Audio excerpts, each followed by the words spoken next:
దేవునికి మహిమ కలిగింది గాక. ప్రియ దేవుని బిడ్డలందరికీ ప్రత్యేకంగా దేవుని పేరిట వందనములు తెలియపరుస్తూ ఉన్నాను. అందరు బాగున్నారండి? మీ అందరి కొరకు నేను ప్రార్థిస్తూ ఉన్నాను. మరి యొక్క మినిస్ట్రీ కొరకు కూడా మీరు ప్రార్థిస్తూ ఉన్నారని నమ్మకతో విశ్వసిస్తూ ఉన్నాను. మరి ఎన్నో సమస్యలు వస్తూ ఉన్నా కూడా మరి ఈ యొక్క వాక్య పరిచర్య మరి చేయాలని మరి అంతకంతకు విశ్వాసంతో మీ ముందరికి నేను వస్తూ ఉన్నాను. మా కొరకు ప్రార్థన చేయండి. మరి సమయం ఉన్నా కూడా సమయం లేకపోయినా కూడా మరి దేవునితో ఒక అరగంట దేవుని యొక్క వాక్యము ద్వారా మరి మీ అందరితో మాట్లాడాలని నేను ఆశపడుచు ఉన్నాను. ఈ యొక్క సమయం ముందు ప్రార్థించుకుని వాక్య పరిచర్లకు వెళ్దాం. పరిశుద్ధుడా, ప్రేమల తండ్రి, మహోన్నతుడా, నీ యొక్క కృపను బట్టి మరొకసారి వందనములు ప్రభువా. మరి ఈ యొక్క దినమందు నీ యొక్క వాక్యము కొరకునైనా మేము ఎంతగానో ఎదురు చూస్తూ ఉన్నాము ప్రభా. ఈ యొక్క సమయం ముందు నైనా మా నోటి మాటల ద్వారా కాదు కానీ నీ యొక్క పరిశుద్ధాత్మ ద్వారా మా హృదయాలతోటి మీరు మాట్లాడి మాకు కావలసిన వర్తమానము మాకు అనుగ్రహించి మాకున్న ప్రతి లోటుపాట్లను మీరు తీర్చి ప్రభువా మీరే మహిమత పొందుకుంటారని నైనా మరి ఈ యొక్క సమయంలో ఎటువంటి ఆటంకములు లేకుండా ప్రభువా నీ యొక్క వాక్యం విత్తే బాధ్యత యోగ్యత నాకు అనుగ్రహిస్తారని యేసు నామములో వేడుకుంటున్నాము తండ్రి, ఆమె. మరొకసారి అందరికీ వందనాలండి. మరి ఈ యొక్క సమయం ముందు నేను ఏర్పరచుకున్న మరి వాక్యాంశము నిన్నటి దినమందు అయితే అతి పురాతనమైన అబద్ధం అనే అంశం ద్వారా మీ అందరితోటి మరి మాట్లాడి ఉన్నాను. దేవుడి చక్కటి వాక్యం ద్వారా మనకి కొన్ని సూచనలు కూడా మనకి దేవుడు అనుగ్రహించున్నాడు. దేవుని యొక్క మాటలు విన్నట్లయితే మనము ఆధ్యాత్మికమైన జీవితంలో మనం కొనసాగగలము. మనము దేవుని యొక్క మాట వినలేకపోతే మనకున్న ఆధ్యాత్మికమైన జీవితము చనిపోవడము జరుగుతూ ఉంటుంది. ఎందుకంటే ఆదాము అవ్వలు దేవుని యొక్క మాట వినలేకపోవడము కారణముగా మరి ఆ యొక్క ఏదేను తోటలోంచి వారిని పంపివేయడం జరిగి ఉన్నది. ఎందుకని వారు ఆధ్యాత్మిక జీవితాన్ని కోల్పోయి ఉన్నారు. పాపపు జీవితాన్ని వారు మరి తెచ్చుకుని ఉన్నారు. కనుక మరి దానికి అనుగుణముగానే మరి ఈరోజు కూడా మరి వాక్య పరిచర్య జరగబోచున్నది. 100% ప్రాణహానికరము. 100% ప్రాణహానికరము. మరి ఏదైనా మనము షాపుకి వెళ్ళి ఉన్నామనుకోండి, దాని మీద మనము ఎక్స్పైరీ డేట్ చూస్తూ ఉంటాం. ఏదైనా మందు కొన్నప్పుడు మనము ఎక్స్పైరీ డేట్ చూస్తూ ఉంటాం. ఎందుకంటే అది ఎంతకాలం వరకు పనిచేస్తుంది, ఎంతకాలం దాటితే ఆ యొక్క మెడిసిన్ పాయిజన్ అయిపోతూ ఉంటుంది అన్నది అక్కడ రాస్తూ ఉంటారు. మరి మన యొక్క జీవిత సంగతి ఏంటండి? మన యొక్క జీవితము ఏ సమయంలో ఎక్స్పైరీ డేట్ అయిపోతూ ఉన్నది. 100% ప్రాణహానికరముగా ఉండే పరిస్థితులు మనకి ఎదురబోచున్నప్పుడు దానిని ఎలాగున మనం ఎదుర్కోవాలి, దానిని ఎలాగున మనము మరి దూరముగా ఉండాలన్నది ఈరోజు వాక్యం ద్వారా దేవుడు మాట్లాడబోచున్నాడు. దీనికి అనుగుణముగా వాక్యాన్ని ఏర్పాటు చేసుకుని ఉన్నాను. రోమపత్రిక 6వ అధ్యాయము 23వ వాక్య భాగంలో చక్కటి మాట ఉన్నది. ఏలయనగా పాపం వల్ల వచ్చు జీతము మరణము, అయితే దేవునికి కృపావరము మన ప్రభు అయిన క్రీస్తు యేసునందు నిత్య జీవము. దేవునికి స్తోత్రము కలుగును గాక. ప్రియ దేవుని విశ్వాసులారా, ఈ వాక్యము వింటున్న సహోదరులారా, మరి ఇక్కడ దేవుడు ఒక మాట అంటూ ఉన్నాడు. ఎలా అనగా పాపం వల్ల వచ్చు జీతము మరణము. ఏమండి? పాపం వల్ల వచ్చు జీతము మరణము. కనుక ఈ మరణాన్ని ఎవరు పొందుకుని ఉన్నారో? మొట్టమొదటిగా ఆధ్యాత్మికమైన మరణము ఎవరు పొందుకున్నారంటే ఆదాము అవ్వలు వారు ఆధ్యాత్మికమైన మరణాన్ని వారు పొందుకున్నారు. తర్వాత జీవితాన్ని బట్టి వారు దేవుని యొక్క చిత్తమైతే మనము జడ్జిమెంట్ ఇవ్వడము కాదు కానీ, మనము న్యాయము తీర్చడము కాదు కానీ, దేవుని యొక్క చిత్తమైతే వారు కూడా పరలోక రాజ్యంలో ఉండే అవకాశము ఉంటుందండి. వారు ఉంటారని నేను చెప్పలేను, ఉండరని చెప్పలేను. ఎందుకంటే సమస్తము ఎవరి చిత్తమై ఉన్నది? దేవుని యొక్క చిత్తమై ఉన్నది. ఈ రోజున నీవు నేను కూడా ఆ పరలోక రాజ్యంలో ఉంటామా లేమన్నది మనకు తెలియదు. కానీ ఈ రోజుల్లో చాలామంది ప్రియ దేవుని విశ్వాసులారా, ఇదిగో నాకు కొంత నీవు నీ యొక్క ఆస్తిలో భాగం ఇచ్చినట్లయితే, నీకున్న దానిలో సగ భాగము నాకు ఇచ్చినట్లయితే నేను నీ పేరు మీద నేను దేవునితో నేను మాట్లాడతాను, అలాగనే నీకు ఒక సర్టిఫికెట్ ఇస్తాను, మరి ఆ పరలోక రాజ్యంలో నీకు ఒక సీటు దేవుడు కేటాయిస్తాడంటూ ఉన్నారు. ఎంతవరకు ఇది నిజము? ఈ రోజున మనము చనిపోతే మనము పెట్టుకున్న బంగారము, మనము ధరించుకున్న ఈ యొక్క వస్త్రములు మనం ఆ యొక్క పరలోకానికి, లేదంటే మనము ఎత్తబడే గుంపులోనికి మనం తీసుకెళ్ళగలమా? ఈ యొక్క వస్త్రాలను తీసుకువెళ్ళలేమండి. మరి ఆ సర్టిఫికెట్ ఎలాగున ఆ పరలోక రాజ్యానికి మనల్ని చేరుస్తూ ఉంటుంది. కనుక మరి ఈ యొక్క లోకంలో చాలామంది అపవిత్రాత్మ కలిగి ఉన్నవారు, లేదంటే దైవవేషము కలిగి ఉన్నవారు ఇటువంటి క్రియలు చేస్తూ ఉన్నారు. అందుకని ఈ యొక్క చివరి దినాల్లో బహుజాగ్రత్తగా మన యొక్క ప్రవర్తన ఉండాలి, బహుజాగ్రత్తగా మన యొక్క ఆలోచన ఉండాలి. పాపము కనిపించినట్లయితే, పాపము చేయాలని ఆలోచన వచ్చినా కూడా మనము మరణానికి చేరువైపోతాం ప్రియ దేవుని బిడ్డలారా. కనుక ఆ యొక్క పాపపు ఆలోచనలు ఇచ్చేవాడు ఎవరంటే సాతానుడు. అబద్ధానికి జనకుడు ఎవరు? సాతానుడు. నిన్నటి దినమందు చక్కగా దేవుడు వాక్యం ద్వారా మనందరితోటి సూటిగా తేటగా మాట్లాడి ఉన్నాడు ప్రియ దేవుని బిడ్డలారా. అబద్ధానికి జనకుడు, మొట్టమొదటి అబద్ధము ఏదేను తోటలో ప్రారంభమై ఉన్నది. ఆ యొక్క అబద్ధము ఇప్పటి వరకు కొనసాగుతూనే ఉన్నది. ఎన్నో సంవత్సరాలు గడిచిపోతూ ఉన్నాయి. ఏమండి, ఎన్నో సంవత్సరాలు గడిచిపోతూ ఉన్నాయి. దేవునికి రాకడ కూడా మరి అతి సమీపంలో ఉన్నది. అయినను కూడా ఆ యొక్క అబద్ధానికి మనము లోనైపోతున్నాం ఎక్కువగా. ఈ యొక్క అబద్ధం మనల్ని ఏం చేస్తుందంటే పాపానికి త్రోవ తీస్తూ ఉంటుంది, నడిపిస్తూ ఉంటుంది. అందుకని ఈ యొక్క వాక్యం అంటున్నది, ఏలయనగా పాపం వల్ల వచ్చే జీతము మరణము, అయితే దేవుని యొక్క కృపావరము మన ప్రభు అయిన క్రీస్తు యేసునందు నిత్య జీవము. దేవుని స్తోత్రము కలిగాక ప్రియ దేవుని బిడ్డలారా, మరి కృపావరము అనగా మనం చూసుకున్నట్లయితే దేవుడు నీ కొరకు నా కొరకు ఆయన విజ్ఞాపన చేస్తున్నాడు తండ్రి ఎదుట. ఆ యొక్క సింహాసనము మరి ఆ యొక్క కుడి పార్శ్వమున ఆయన నిలబడి మన కొరకు తండ్రి దగ్గర విజ్ఞాపన చేస్తూ ఉన్నాడు. పలానా వ్యక్తి కొరకు ఈ యొక్క పలానా వ్యక్తిని క్షమించి ప్రభువా తండ్రి అని ఆయన అడుగుచూ ఉన్నాడు. ప్రియ దేవుని బిడ్డలారా, ఈ యొక్క సమయమందు కృపావరంలో ఉన్నాం. ఈ యొక్క కృపావరము మనకి ముగిసిపోయిన తర్వాత ఇంకనూ పాపము చేస్తున్నట్లయితే పాపానికి వచ్చే జీతం ఏంటి? మరణము. ఈ యొక్క మరణం అనగా సాధారణంగా ప్రతి ఒక్కరికి కలుగుతూ ఉంటుంది. కానీ రెండవ మరణము కేవలము ఎవరికి కలుగుతుంది? ఆ యొక్క రెండవ మరణము అనీతిమంతులకు రెండవ మరణం కలుగుతుంది. మరి నీతిమంతులకి మరి ఎటువంటి మరణం ఉండదు. వారు చక్కటి నిత్య జీవము పొందుకుంటారు. వారు ప్రశస్తమైన వస్త్రములు కప్పుకొని ఆ యొక్క పరలోకానికి ఆరోహణం అవుతూ ఉంటారు. విడవబడిన గుంపు వారు ఏం జరుగుతుందంటే రెండవ మరణము వారు పొందుకుంటారు. ప్రియ దేవుని విశ్వాసులారా, చాలామందికి ఈ యొక్క రెండవ మరణం ఏంటి, మొదటి మరణం ఏంటి అన్నది మరి వారు తెలుసుకోలేని స్థితిలో ఉంటున్నారు. మొదటి మరణం అనగా ఏంటి, రెండవ మరణం అనగా ఏంటి? దేవుడు ఒకవేళ మనకు నిత్య జీవం ఇచ్చినట్లయితే ఆ యొక్క రెండవ మరణము చూడకుండానే ఆ పరలోకానికి వెళ్తూ ఉన్నాం. ఆ మొదటి మరణము సాధారణ మరణము, రెండవ మరణం అనగా మరి దేవుడు మనలను మరి నరకాగ్నిలో వేయడము. అగ్ని ఆరదు, పురుగు చావదు. భయంకరమైన పరిస్థితి మనము చూడబోతున్నాం. మనం అంటే అనీతిమంతులు మాత్రమే చూడగలరు. నీతిమంతులు ఆ యొక్క మరణాన్ని చూడరు. ఈరోజు అనీతిమంతుడిగా ఉండి ఆ యొక్క రెండో మరణంలో నీవు పాలభగుస్తులే ఉండాలని నేను ఆశపడుచున్నావా? లేదంటే నీతిమంతుడిగా ఉండి ఆ యొక్క రెండవ మరణము చూడకుండా ఆ పరలోక రాజ్యంలో దేవునితోటి నీవు చక్కగా ఆనందించాలని నీవు ఆశపడుచున్నావా?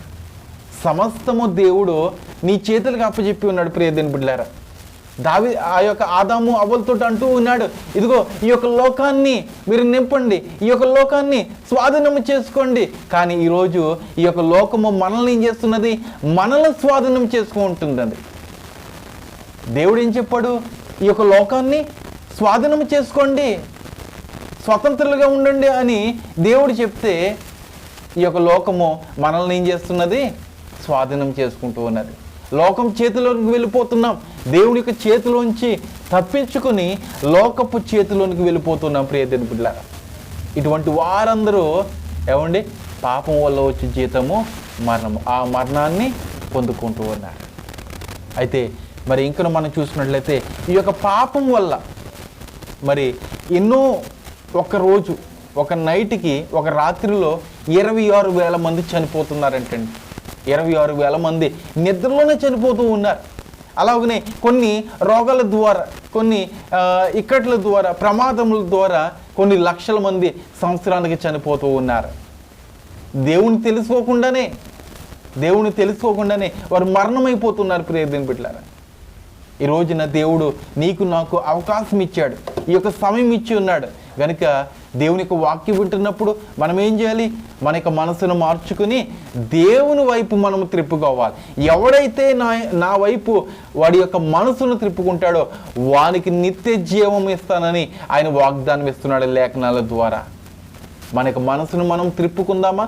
లేదంటే మనము మన యొక్క ముఖాన్ని పాపం వైపు తిప్పుకుందామా? ఒకసారి మనమే జ్ఞాపకం చేసుకోవాలి. పాపానికి వెళ్తూ ఉంటావా, లేకపోతే నీతిగా జీవించడానికి నువ్వు వెళ్తావా? సమస్తము దేవుడు నీకే ఇచ్చి ఉన్నాడు. ప్రియ దేవుని బిడ్డలారా, అయితే ఈ యొక్క పాపం అనగా ఒక పిచ్చుకొక్క కరిచిన కాటు వంటిది. ఏమండి? పిచ్చుకొక్క కాటు వంటిది ఈ యొక్క పాపం. ఈ యొక్క పాపానికి మందు ఏమైతే ఉన్నదో ఆ మందును మనము వేసుకోవాలి. ఆ మందే పరిశుద్ధమైన వాక్యము. దేవుని స్తోత్రం కలిగింది కాక. అయ్యో నేను పాపం చేశాను తండ్రి, అయ్యో నేను పాపం చేశాను ప్రభువా అని నీవు ఒప్పుకోలు చేసుకున్నట్లయితే ఆ పాపాన్ని దేవుడు మర్చిపోతాడు. నీవు ఎప్పుడైతే ఒప్పుకోలు చేస్తున్నావో అప్పటి నుంచి నీ జీవితంలో గొప్ప మేలులు దేవుడు నీకు అనుగ్రహిస్తాడు. దేవునికి మహిమ కలిగింది గాక. అయితే రోమ పత్రికలో ఒక మాట ఉన్నది. ఇంకో మాట ఏంటంటే 5వ అధ్యాయము 12వ వాక్య భాగంలో ఎలాగున తెలుపబడుచున్నది. ఇట్లుండగా ఒక మనుషుని ద్వారా పాపము ద్వారా మరణమును లోకములో ఎలాగూ ప్రవేశించినో అలాగుననే మనుషులందరూ పాపము చేసినందున మరణము అందరికీ సంక్రమిస్తూ ఉన్నది, అందరికీ వస్తూ ఉన్నది. ప్రియ దేవుని బిడ్డలారా, పాపం వల్ల వచ్చే జీతము మరణము, పాపం వల్ల వచ్చు జీతము మరణం అంటూ ఉన్నది.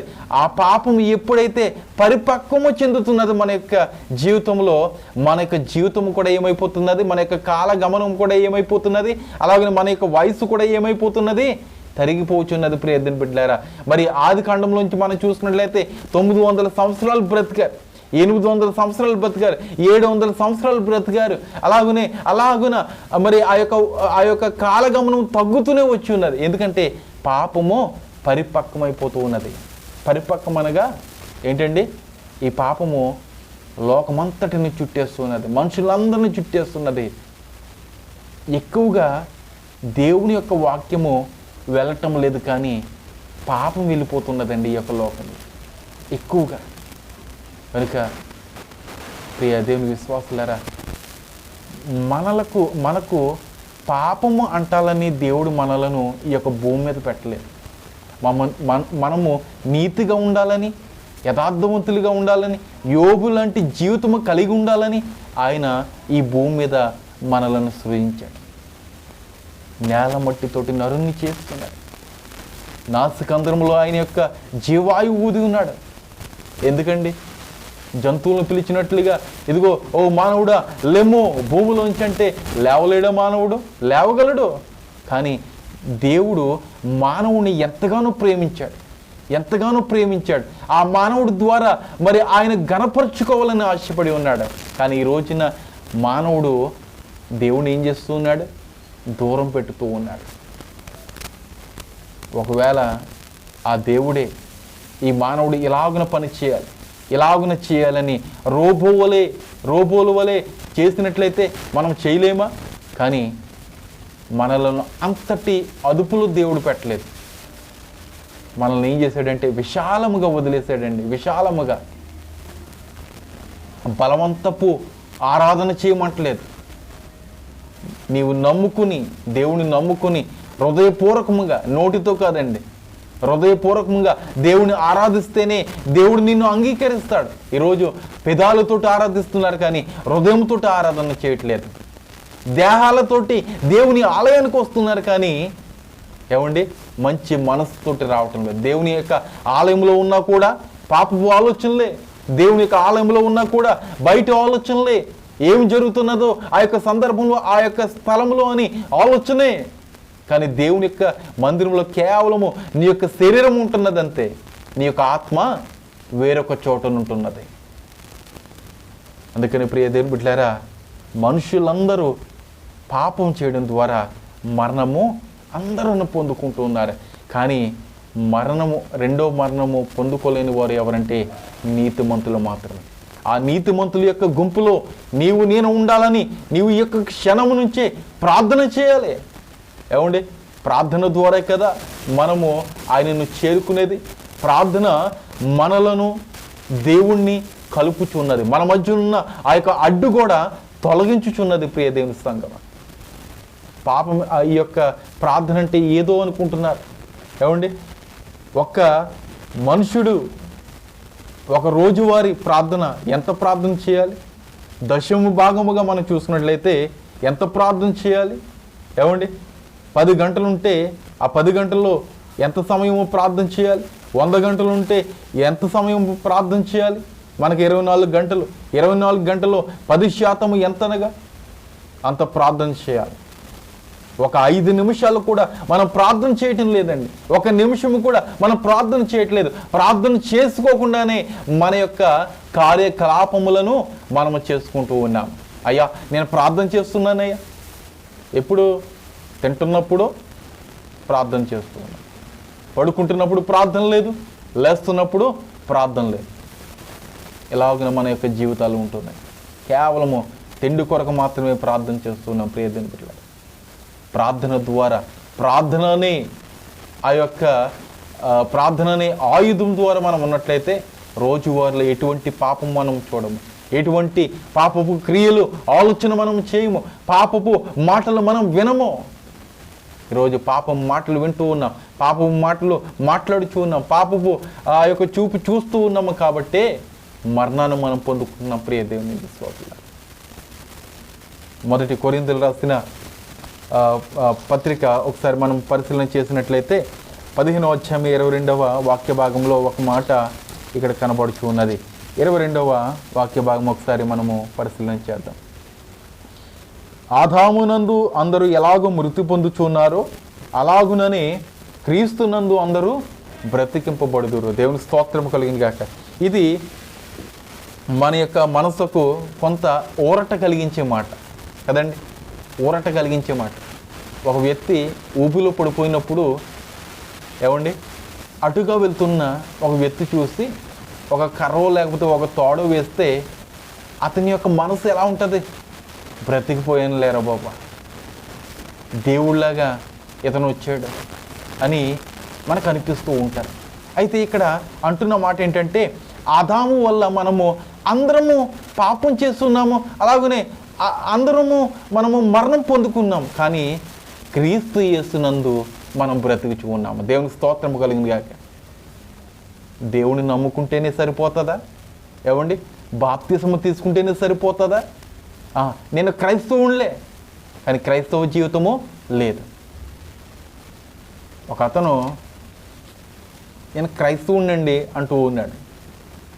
అతని యొక్క వస్త్ర విధానం ఎలా ఉన్నదంటే, అతను వేసుకునే బట్టలు, అతను మాట్లాడే మాటలు, ఆయన యొక్క హెయిర్ స్టైల్ విచిత్రముగా ఉంటున్నది. ఈ యొక్క లోకానుసారముగా ఉండే వ్యక్తిగా ఉన్నది. నీవు నిజముగా బాప్తిసము తీసుకుని ఉన్నావా? నిజముగా దేవుని యొక్క మందిరం వెళ్తూ ఉన్నావా? అయ్యా నేను రోజు ప్రతి వారం మందిరానికి వెళ్తున్నాను, ప్రతి వారము దేవుని యొక్క వాక్యం వింటూ ఉన్నాను. మరి గడిచిన వారము నీ యొక్క సేవకుడు ఏ వాక్యం చెప్పి ఉన్నాడు? అయ్యా నాకు గుర్తొస్తున్నది కానీ నేను చెప్పలేకపోతున్నాను. ఇది యొక్క జీవితం మన యొక్క క్రైస్తవ జీవితం. ఒక 2-3 రోజుల క్రితము చెప్పిన వాక్యమే మనకు గుర్తుండట్లేదు. ఏమండి, ప్రార్థన చేసుకోవటం లేదు. ఇంకా పాపము మన యొక్క శరీరం నుంచి దేవుడు ఎలా తొలగిస్తాడు? పాపపు జీవితము మనము ఎప్పుడైతే అనుభవిస్తూ ఉన్నామో సైతానుడు లేదంటే ఆ యొక్క సాతానుడు మన యొక్క హృదయంలో గృహం కట్టుకుని ఉన్నాడండి. వాడిని తోలివేస్తేనే మన యొక్క జీవితాలు బాగుపడతాయి. వాడిని తోలివేస్తేనే మనము రెండవ మరణము పొందుకోకుండా నిత్య జీవము పొందుకోగలము. ఇక్కడ ఈ యొక్క కొరింథీయులు రాసిన పత్రిక మనము ఒకసారి మనం పరిశీలన చేసినట్లయితే, ఆదామునందు అందరూ ఎలాగూ మృతి పొందుచున్నారో అలాగుననే క్రీస్తునందు అందరూ బ్రతికింపబడుతున్నారు. అలాగనే దీనికి అనుగుణముగా యోహాను సువార్త, అందరికీ కంఠత వాక్యము, ఇది మనకి అందరికీ తెలుసు, 3వ అధ్యాయము, యోహాను సువార్త 3వ అధ్యాయము ఈ యొక్క 16వ వాక్య భాగం ఏమై ఉన్నది? దేవుడు లోకమును ఎంతో ప్రేమించిన కాగా ఆయన తన అద్వితీయ కుమారునిగా పుట్టిన వాని యందు విశ్వాసముంచి ప్రతివాడు నశింపక నిత్య జీవము పొందినట్లు ఆయనను అనుగ్రహించాను. దేవునికి మహిమ కలిగిన గాక. దేవుడి యొక్క లోకానికి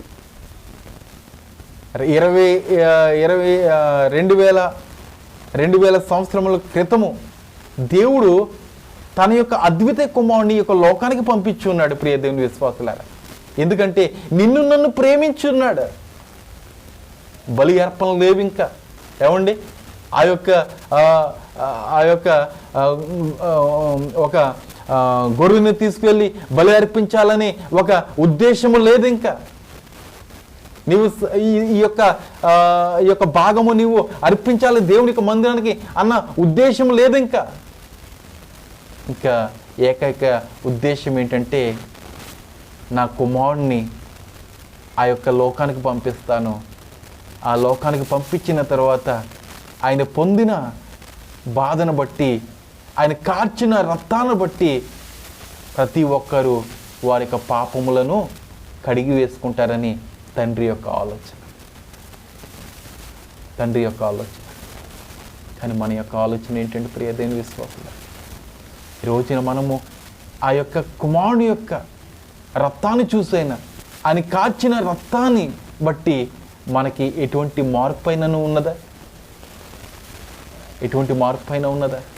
క్రైస్తవ పేరు కాదు కానీ, క్రైస్తవ కుటుంబం అని పేరు కాదు కానీ, క్రైస్తవ సంఘం అని పేరు కాదు కానీ, మారు మనసు అనే పేరు మనకి చాలా ప్రాముఖ్యము. ఎప్పుడైతే మారు మనసు మనకు కలిగి ఉంటుందో మనకి పాపమును కూడా దేవుడు ఏం చేస్తాడు? తుడిచి వేస్తాడు. ఇక్కడ అంటున్నాడు, దేవుడు లోకంని ఎంతగానో ప్రేమించాను కాగా తన యొక్క అద్విత కుమారుని ఈ యొక్క లోకానికి పంపించి ఉన్నాడు. ఎవరైతే ఆయన యందు విశ్వాసము కలిగి ఉంటారో వారందరూ నిత్య జీవము పొందుకుంటారు. వాగ్దానం అండి, ఇది కూడా వాగ్దానం ఇస్తూ ఉన్నాడు దేవుడు. ఆయన యందు విశ్వాసము కలిగి మనకు పాపములన్నీ మనం ఆయన ఎదుట ఒప్పుకున్నట్లయితే ప్రభు తప్పకుండా నిన్ను నన్ను క్షమిస్తాడు. దేవుడి యొక్క మాటలను దేవుడు దీవించి ఆశీర్వదించిన గాక. ఆమె ప్రార్థించుకుందాం. అందరు భక్తితో శ్రద్ధతో కళ్ళు మూసుకున్నట్లయితే ప్రార్థన చేస్తాం. సకల ఆశీర్వాదాల కారణభూతుడా మా యొక్క పరలోకపు తండ్రి, నీ యొక్క ఉన్నతమైన శ్రేష్టమైన నామములు మరొకసారి వందనములు. ఈ యొక్క దినమందు ప్రభువా చక్కనైన వాక్యము మాకు మీరు అనుగ్రహించి ఉన్నారు. ఇదిగో ప్రభువా, నేను ఆ యొక్క మరణము, ఆ యొక్క రెండవ మరణము పొందుకోకుండా మమ్మల్ని మీరు తప్పించండి ప్రభువా. మేము నీ యొక్క కుమారుడి ఎదుట మా యొక్క పాపములన్నీ ఒప్పుకొని నీ యొక్క కుమారుడిని మేము అంగీకరించి చక్కటి క్రైస్తవ జీవితము అనుభవించడానికి మాకు సహాయం చేయండి నాయన. ప్రభా, మేము పాపులు, మా పాపములను మీరు క్షమించండి ప్రభా. అయ్యో అని నీ ఎదుట వచ్చిన వెంటనే నువ్వు తప్పించుకునే దేవుడు కాదు ప్రభువా. తండ్రి, మా యొక్క కన్నీటి బిందువును తుడిచే గొప్ప దేవుడు ప్రభువా.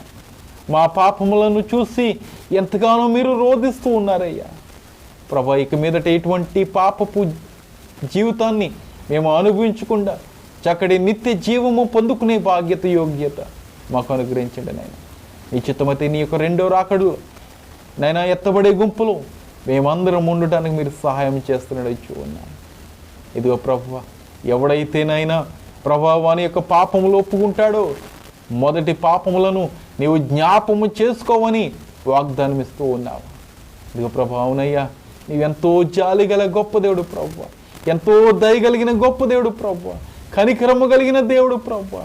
నీలాంటి దేవుడు ఈ యొక్క లోకంలో ఏ దేవుడు లేడు ప్రభువా. నైనా మమ్మల్ని అంగీకరించండి, మా హృదయంలో నీవు ప్రవేశించి మాతో నీవు ఉండండి ప్రభువా. ఇదిగోనైనా ప్రత్యేకంగా ప్రార్థనాంశత కోరిన వారి కొరకు మేము ప్రార్థిస్తూ ఉన్నాం తండ్రి. దూరదేశంలో ఉన్న వారి కొరకు మేము ప్రార్థిస్తూ ఉన్నాం. ఇదిగోనైనా ఈ ప్రాంతాల్లో ఉన్న బిడ్డల కొరకు మేము ప్రార్థిస్తూ ఉన్నాం తండ్రి. నైనా నిశ్చితమైతే ప్రభువా, ఇదిగోనైనా బాలరాజు గారు నైనా మరి ప్రయాణమై స్వదేశానికి రావాలని ఆశపడుచూ ఉన్నారు. నైనా వారికి ప్రయాణ కాలం ముందు మీరు తోడుగా ఉండండి, సహాయం ఇచ్చండి. నైనా ప్రభా యొక్క ఇజ్రాయెల్ ప్రాంతంలో ఉన్న నాగవేణి గారిని మీరు జ్ఞాపకం చేసుకోండి, మంచి శక్తిని బలాన్ని దయచేయండి ప్రభువా. ఇక ప్రభా మంజు గారిని బట్టి, ప్రభా మరి రాజబాబు గారిని బట్టి, నైనా రుచిత గారిని బట్టి, సంతోష్ కుమారి గారిని బట్టి, రాజు గారిని బట్టి నీకు వందనములు తెలియజేస్తూ ఉన్నాను. వారికి కావాల్సిన శక్తిని బలాన్ని దయచేయండి ప్రభువా. మా యొక్క ప్రియులు విశ్వాసులు ఆ యొక్క ప్రాంతంలో ఎవరైతే ఉన్నారో ప్రతి ఒక్కరిని మీరు దీవించండి నైనా. ఆ యొక్క ఇజ్రాయెల్ ప్రాంతాన్ని సమాధానపరచండి ప్రభువా. ఎటువంటి యుద్ధము జరగకుండా ప్రభువా నీకు కృప చోట నైనా ఆ యొక్క సమాధానం మీరు అనుగ్రహించండి. అదే రీతిగా మరొక దేశంలో ఉన్న మా యొక్క ప్రియులు వినోద్ గారిని బట్టి నీకు ఉన్నారు. వారు కూడా ప్రభువా ఈ యొక్క నైనా మరి డిసెంబర్ మాసంలో వారు కూడా వస్తూ ఉన్నారు. వారు కూడా మీరు జ్ఞాపకం చేసుకోండి. అలాగే ప్రభువా నైనా మరి ఏడుకొండల గారిని బట్టి, వారి యొక్క సతీమణి గారిని బట్టి నీకు వందనములు. నైనా మరి శ్రీనివాస్ గారిని బట్టి నీకు వందనాలు ప్రభా. రాజు గారిని బట్టి, శాంతి గారిని బట్టి నీకు స్తోత్రములు తండ్రి. నైనా ఇదిగో ప్రభా గౌరీ గారిని బట్టి నీకు వందనాలు. ఇదిగో ప్రభా నిశ్చితమైతే ప్రభువా సుభాష్ గారు కూడా మీరు జ్ఞాపకం చేసుకోండి. ఇదిగో ప్రభా అలాగే ప్రభా సావిత్రమ్మ గారిని మీరు జ్ఞాపకం చేసుకోండి ప్రభువా. వారు ఎంతగానో నైనా మరి ఆ యొక్క దూరదేశంలో అనారోగ్యానికి గురై ఉన్నారు ప్రభువా. నైనా ప్రార్థించమని అడిగి ఉన్నారు ప్రభా. వారి కొరకు మేము ప్రార్థిస్తుండగా మా ప్రార్థన మీరు ఆలకించండి. వారికి కావలసిన శక్తిని దయచేయండి ప్రభువా. వారికి ఉన్న ఆవేశాన్ని యేసు నామములో లయపరచబడిన గాక నీకు వందనాలు. ఈ యొక్క సమయం అందే ప్రభా వారికి శక్తిని దయచేయండి. నేను నరాల్లో ప్రభ నీ యొక్క యవ్వనపు రక్తాన్ని ప్రోక్షించి చక్కటి ఆరోగ్యము దయచేయండి నాయన. అలాగనే ప్రభువా ఆయన సహోదరి ఆయన రమ్య గారిని ప్రభా మీరు ముట్టి స్వస్థపరిచినందుకు నీకు వందనాలు. అలాగే ప్రభా కుమారి గారిని ప్రభా మరి పుష్పలత గారిని మీరు జ్ఞాపకం చేసుకోండి. చక్కటి గర్భఫలం ఇచ్చి మహిమపరచండి ప్రభువా. గర్భఫలాలతో ఉన్న బిడ్డలను మీరు జ్ఞాపకం చేసుకోండి ప్రభువా. వారు వేసుకున్న మందులో కానీ, తినే తిండిలో కానీ, త్రాగే పానీయంలో కానీ నిరంతరం మీరు తోడుగా ఉండండి, సహాయం చేయండి. నిశ్చితమైతే ప్రభు మాకున్న ఆర్థిక సమస్యను కూడా మీరు తొలగించి ఈ యొక్క మినిస్ట్రీని ముందుకు సాగించుకుంటారని నజరుడైన యేసు నామములో ఈ కొద్ది విన్నపంలో అడిగి వేడుకుంటున్నాము తండ్రి, ఆమేన్. అందరికీ వందనాలండి. శుభదినము. దేవుడు మీ యొక్క కుటుంబాలని దేవుడు దీవించి ఆశీర్వదించిన గాక. ఆమేన్.